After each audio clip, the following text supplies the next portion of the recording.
Okay. Okay, we're back on. Okay. Knight Rider. Knight Rider. I guess my first contact with Knight Rider was with Ron Martinez, who was the production director there, and they were filming. I made some contacts, and they were wanting to do some work, and they contacted me, and they were shooting across the street. David, and I went over and started talking to him. He said, "Yeah, I hear you might join the show." And I said, he says, "I never thought," because he was the star of a soap. He said, "I never thought I'd ever be second fiddle to a car." I said, "Well, this is the way you've been doing it. I mean, you're doing so many great things that I think it won't be long before the car's going to be second fiddle to you." But I said, so they asked me to do some things that we would be different for you to make changes in different scenes where we have drive-in scenes, the car guys and the chases, and they wanted a pursuit car, a car that would go at the speeds of 150 miles an hour and then could fly. So we would incorporate into this pursuit car vents, jet tubes, diaplanes, front ends that would come out like an aircraft, diaplanes that would go back and forth like this so that it could come up and come back down. Then we had to have it where it looked like it would stop. So the top would come up like aircraft where they had blades that would stop. Two rear fenders would come out like this as if it could stop when it was in the air. And they would do a lot of this in front of the blue screen, of course, where we would have these things operate, and on blue screen they'd do it on that, and then they'd incorporate it in the film. And but we were able to give them the real car actually happening and doing these parts where they didn't have to run that through the computer. The only thing they did is film in front of the screen. And then we did a convertible where we had a full convertible. Then we did a process body where we would have it where it would be behind hooked down behind Tom Hawker, who would had a rig that you rigged the car on. You could shoot close to David Hasselhoff and the other script guys. So we did a convertible, we did the pursuit car, then we did all the rest of the Knight Rider cars, because it became such a popular piece in that period of time, that decade, that the TV cars or the other cars that I would build, we'd go out to tour. We built about 14 cars, and we'd do jumps with convection ramps, so that the stunt guy, when it hits the convention ramp, it goes up in the air, and then we'd drive underneath him with another car and come blasting down, and we'd shoot sparks out. So we did a lot of exciting things with cars. The car was really a major performing star with not only talking but what it did, the 360 burnouts to back up and do spin outs and all these different things that the stunt guy was going to do. We'd have to put line lock brakes on front and back so they can do these different things. And this is what made it really a star, more so to the public. The public just loved Knight Rider, loved Kit, loved David Hasselhoff. And we'd do shows that would just absolutely pack them to want to take pictures. It was another one of the top cars in the category of that fell into the Munsters and the Batman in that period of decade time. Let's talk about another one of the top cars, the Dukes of Hazzard.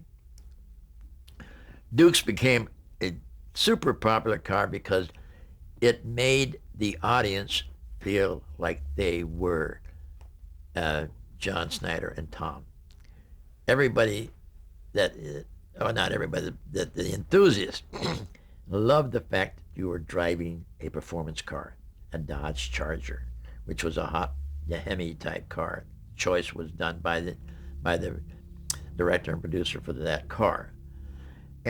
And of course, filmed in the southern states, of course, with the '01, General Lee, the Southern Flag.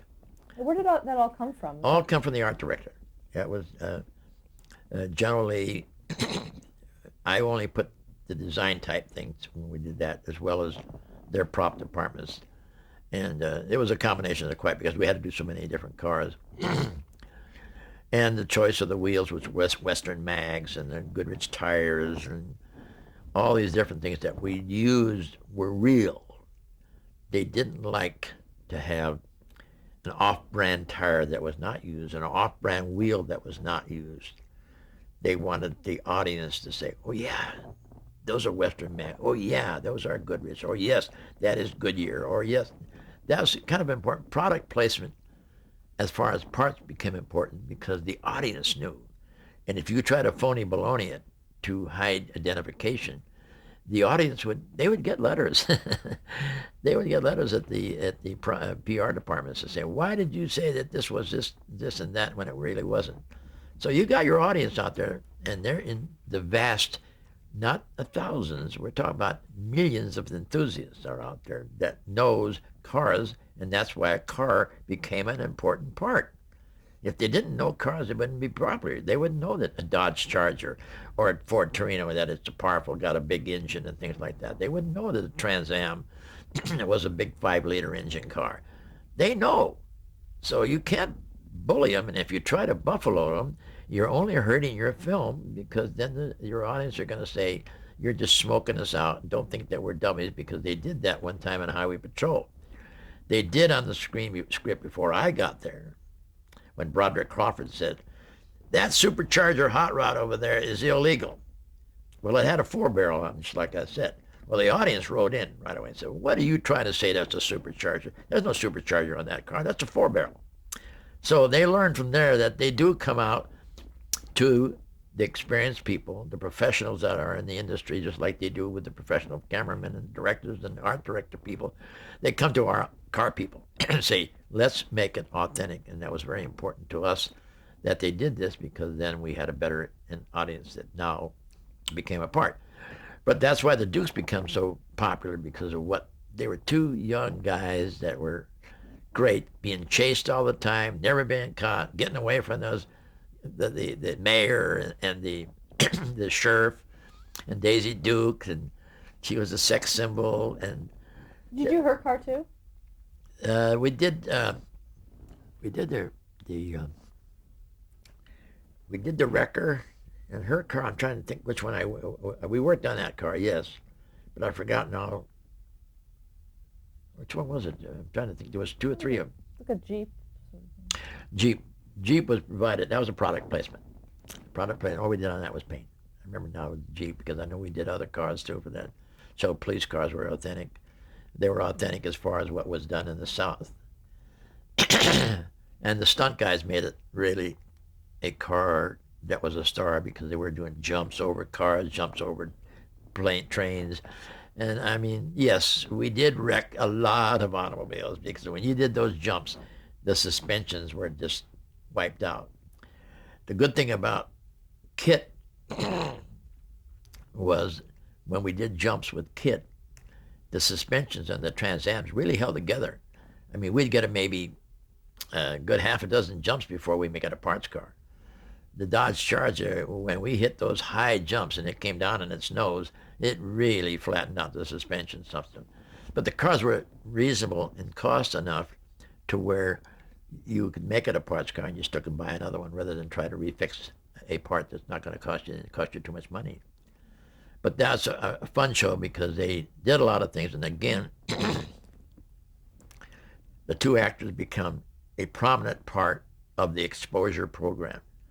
I'm relating back again to where going out and meeting the public eye to eye and visually seeing them is so important to the film, because it makes the popularity grow that much more, and gets it to where the people will tune in to that show, because they've seen the real John Snyder, or the David Hasselhoff, or the Adam West, and on and on.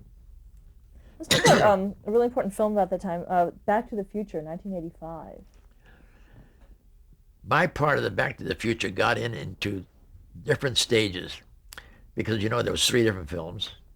Spielberg had the car do different things, going into space, and when it got burnt up, and different areas that smoked out. We got together with the PR department. They said, "We got to have a car to tour. We got to have." There was so many different Back to the Future cars. We want you to pick up in the components of one of the most popular ones, and then get it to tour, as well as use it in the film. I did not start with the film when it was started. I started in after it was already into it. But the car changed different descriptions and designs that what I was able to put into the touring car and the prop car that was also used possibly in the film was also the publicity encouragement that made it a strong piece, which also, of course, was a big thing on, again, the popularity with the consumer or the enthusiast or the moviegoer, because it had all these kinky things. There was no rhyme and reasoning for many of the things that was hung on the car, as well as you can see. There's tubes going this way and wires going this way. The going into space and into the years, which was a tally of lights that would be reflected from the prop department, the electrical department, was things that they could incorporate into that when they wanted to do that. The Flintstones, 1994. Flintstones was a fun picture because I worked with Hanna-Barbera in a couple of projects with their cartoon type vehicles. And this one here was, of course, in the Bedrock area, and they filmed down in the San Fernando Quarry, down way down underneath where they had all the rocks, and they built a foam town. The cars that I built were takeoffs of what Hanna-Barbera designed. But for me to build a car where it had logs for bodies, I went up to Big Bear, and I wanted authentic pieces. So I looked throughout trees and everything else so I could find those logs that would penetrate, that I could build the yokes, both front and rear. And then I brought them back and I pulled molds off of those trees, real trees, and to make simulated cement rollers. And of course the rollers pivoted on the yokes of the logs, and the back was the power. The only thing that I enjoyed was that working with John Goodman, and we're out in this quarry. They're out there all day shooting, and it's rough, gravel, rocks, dirt, and the car had to be driven by your feet. That means John had to dig his feet into the thing. So when they're filming, they can see his feet doing this, and if it's off camera, the grip department would push him or something like that. So he comes off the set one night and he's, oh, my feet, gee, they're just sore. I still have to hit the rocks and all that. And I said, oh, yeah, I feel sorry for you, John. I kind of sloughed it. So he gets off the set. I grab the car. I run it back to the shop here, and I stick a golf cart chassis under it, electric powered. And I go and I bring it next morning, put it over there. Hey, John, how you doing? Great, great. He says, are you ready for the day? Oh, man, I don't know. I says, I massage my feet. I put them in the jacuzzi. And I said, okay. He gets in the car. Okay, ready to shoot? Go ahead. I said, okay, I'll tell you what, John. He said, what? Push that button right there. Well, what are you talking about, John? I said, push the button. Pushes the button, and whee, off it goes. Because we had the electric motor in it. It was driving it. So stops it real quick, and he comes in and he gives me a big hug. George, thanks for saving my feet. I said, but you got one problem. He says, what's that? I said, you still got to wiggle your feet because they can see it underneath the logs. They don't see the electric motors and everything, pulling everything, but they can see your feet. So you still got to wiggle your feet. You don't have to touch the ground and get them burned out, but you still got to wiggle them. So it was a fun project. See. How about Ghostbusters, 1984? Ghostbusters, I came in after the fact. In our first discussion about Ghostbusters, Aykroyd and Murray, they wanted not a hearse, because the hearse has the hard, big, high top. They liked the 49 Cadillac because it has bullet taillights and everything. So in our first review of working with them in the studio, we had to find ambulances. And finding 1959 Cadillac ambulances are not very plentiful. So between Hemmings magazines and locations, we were able to find that. And then, of course, we went from Ecto 1 to Ecto 2, changing things and putting different parts on it, which the prop department did and we did. And I still end up with two of the cars that we have now in our museums. Let's talk about some of the celebrities that you've customized various vehicles for, starting with Red Fox. Red Fox was a fun guy because we did the TV show with him. And we did a dune buggy that he drove. Then we had the Little Red Fox, Little Red Wrecker. Of course, the truck, the pickup, was just a regular little pickup that he used in the show, which was one of our regular transportation cars. There was no real tricked out thing. But Red was fun, and he's a funny guy because he liked cars, and he liked his name on cars. We had the little dune buggy had Red Fox all over it. It was a little Myers Manx, a fiberglass car. Then, then the Little Red Fox Wrecker was a car we used for promotion. Was a wild looking car, and he came in here and we shot our promotional shots, and that we toured that one because the pickup wasn't dramatic enough, and Red liked to do promotions, so we put that together with him and then toured that Little Red Fox Wrecker, which is still the same way it was when we did it with him, and it belongs to an owner in Cleveland, Ohio. Bob Hope. I could tell you some other stuff about Red, but I don't think you want it on the screen. What was he like? I mean, was he? He's great, but he was, he kind of indulged in a few funny illegal things, and he would kind of brush it by you if you wanted to participate, and it was not my thing, so he would get really spaced out. But he was great, F you this and whatever. I mean, what difference does it make? He had a certain charisma about him that the audience liked and I liked, and I thought he was one of the best, African Americans that did a lot for our industry, even though he was not in the corrigible way. Bob Hope. Nah, Bob was probably one of the best celebrities that I could ever work with, because he was so devoted in every way, as we all know what he's done for the troops and everything. But when he first came to me, he said, "I love my Bob Hope uh, golf event that he puts on in Palm Springs," and he wants to relate to something that golf carts that he drove were just a nothing Otis golf cart. And he said, "What do you think?" I said, "I'd love to be able to design something for you in a golf cart." As I said, I'd like to design something for you for your golf cart for the Bob Hope tournament. So I right away taking pictures. He's pretty well known for his ski jump nose, and I made the 5-foot ski jump nose, and I made the cap that he wears always at the tournament, and I had the mouth open up, and the teeth, because his sponsor was Chrysler, so I put a Chrysler grill in there for his teeth, and I had the golf ball as the body, and then the back was where he carried the golf clubs, and then I had speaker sounds that he could speak and talk and had music going, and it was a real thrill for him.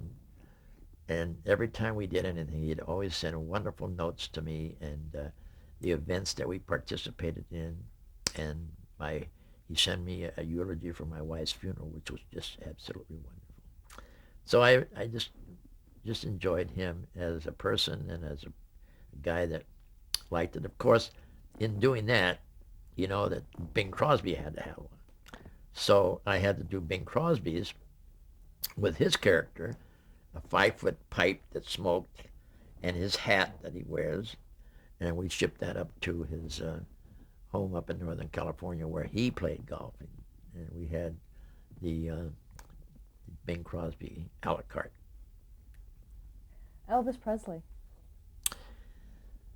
Of all the celebrities that I have done work for personally and in film, this young man was so encourageable and such a delight in many different ways, personally, with public, with cars. He loved cars. We did so many cars, buses, motorcycles, motorhomes.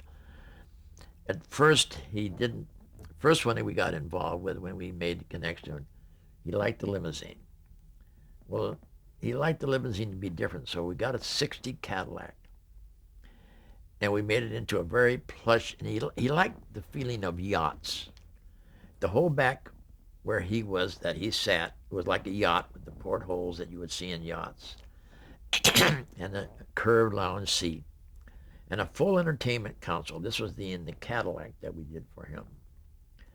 And this entertainment console had an RCA record player because he was with RCA. He had a refreshment bar, which was for refreshments, not liquor. Then we had a television, and we had even a shoe buffer. And all of this was done in gold plated and all in oak wood. The interior was all in gold frisee with all the different innovations of gold. The exterior had all types of gold grills, gold plated pieces, and a white and gold pearl paint. The bus that we did for him, because he traveled across the country, he didn't like to fly. He traveled across the country in a motorhome. Well, every time he'd get halfway there, halfway back, it'd break down. He did that a couple of times, and he finally said, George, I can't do this. I said, let me get you a Greyhound bus. So I went out and got a Greyhound bus for him, the big used 40-footer. And Shirley and I got involved with putting this together. She designed the whole interior, red, crimson, velvet stripes. The entertainment console was all done in walnuts. His back compartment was like a yacht, all curved with the portholes. He didn't like the sound of a bus because the bus had the engine in the back, so I used X-ray lead sheets, so it took all the sound away. And he had his makeup cabinet with all the bulbs and everything else, and then he had a safe underneath there that he put his personal things.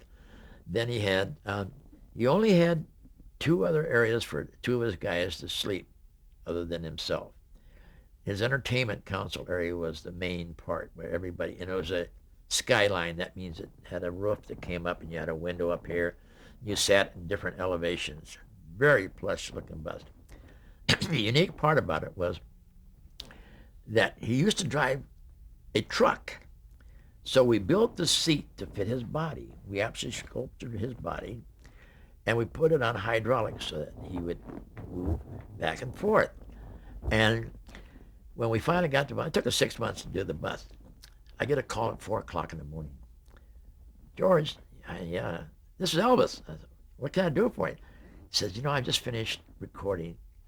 And it was a thrill to him. It's kind of like therapy. I'd sure like to take my bus for a ride. I just got it fixed and I told him it was done. He said, sure, no problem.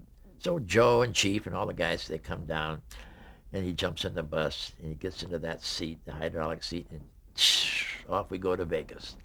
Just to go to Vegas, turn around, and come back home again. It's just the thrill that he had to do that. But the reason why I say that out of all the celebrities is one of the best is because he was so humble for everybody around him.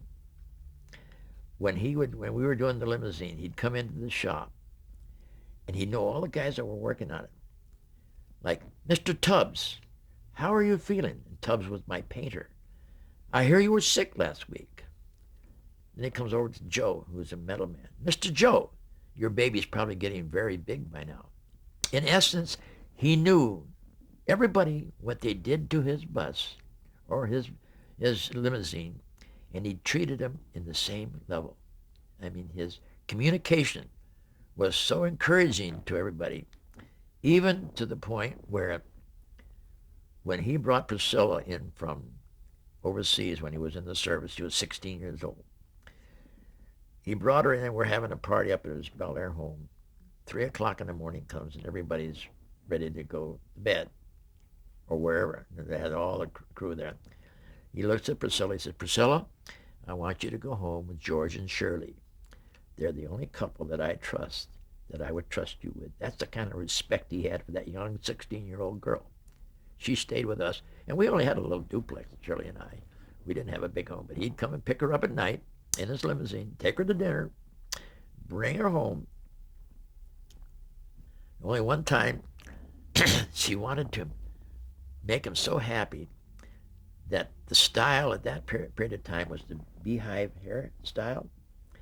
And we took her to the hairdresser, and they made this hair for her.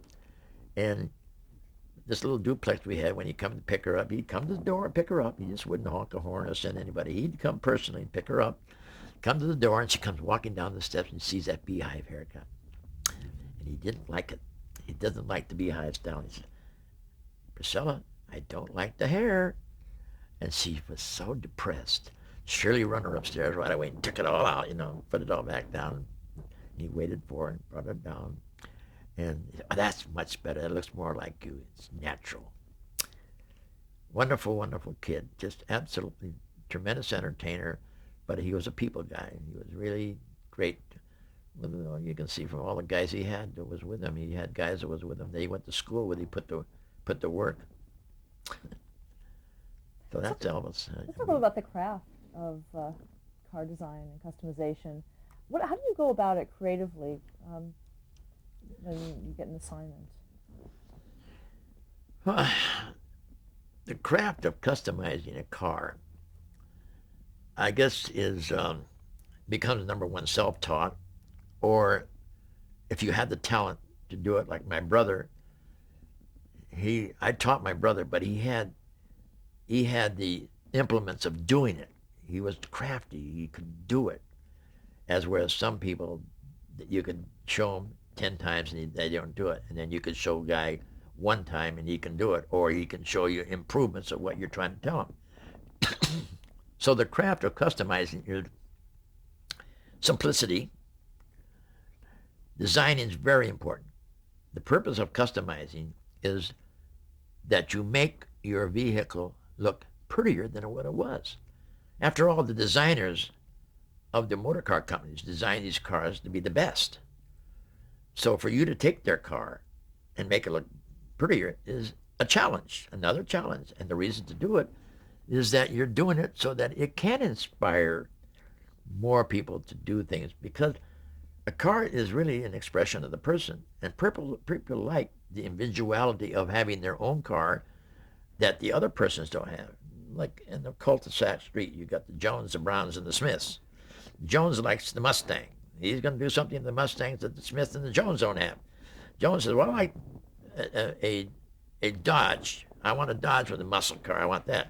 And then the Smith says, well, I like a Trans Am because it's cool. But you notice it's always an expression, and the difference in those, they do not want the same as anybody else, the same as you as a woman. You sure don't want to go into a party and 3 other girls have the same dresses on.